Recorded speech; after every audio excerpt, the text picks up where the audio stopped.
Well, thank you, Mr Speaker, and I thank the member for Moncrieff for her question. Mr Speaker, in Australia today, there are foreign citizens who have been convicted of very serious crimes against Australians, who have been jailed, and as a result of the law as it stands today, Mr Speaker, despite our efforts as a government, we are unable to deport. Now, Mr Speaker, since we came to government, we have deported some 10,000 people who have acted against the Australian people by committing crimes.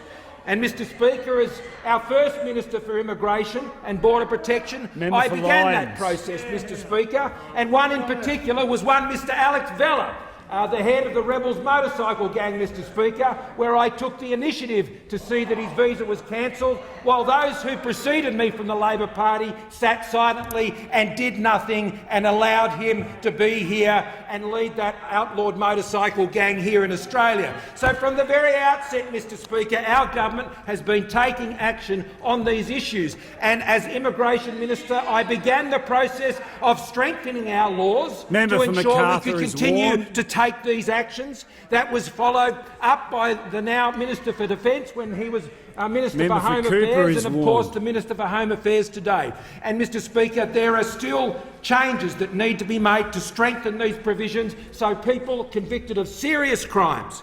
It's not a low-level crime to be involved in armed robbery, serious violent crimes, assaulting police, domestic violence, and there is the loophole where a judge hands down a lower sentence than 2 years, Mr Speaker, then they can get off when it comes to having their visa cancelled and being deported. Now, those opposite, the Labor Party, the Labor leader, together with the Greens, Labor and the Greens, have been denying us this change for the last 1,200 days, Mr Speaker.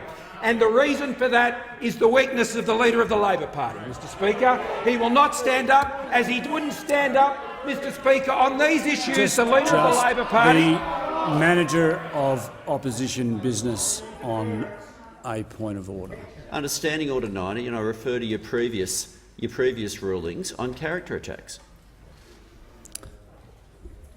I will ask the Prime Minister just to reflect on the words he's using. The Prime Minister has the call. Thank you, Mr Speaker.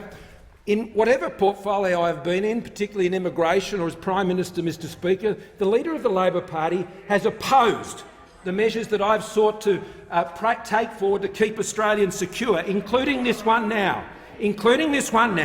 He was opposed to offshore processing. He was opposed to temporary protection visas. He was opposed to boat turnbacks, Mr Speaker. He was opposed to mandatory detention, Mr Speaker. The Prime Minister is—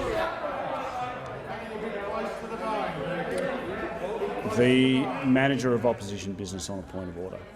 Well, on direct relevance, he's now going well beyond the remit of the question, and he's also referring— some of the things on the list are things that Labor introduced. The Leader of the House. Sure, Mr Speaker. The Prime Minister was asked in the question about alternative approaches. Entirely appropriate for him to go to alternative approaches.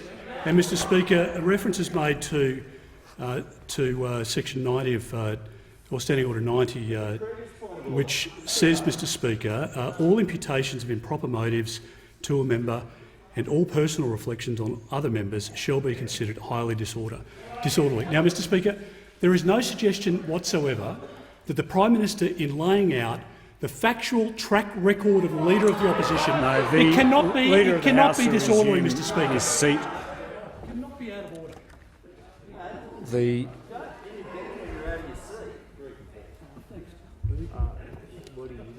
The most recent point of order is in relation to alternative approaches. The most recent point of order raised by the Manager of Opposition Business is in relation to alternative approaches. And if I can paraphrase, the concern is that alternative approaches doesn't give a right to address any alternative approaches. The Prime Minister was, in my view, broadly on point in relation to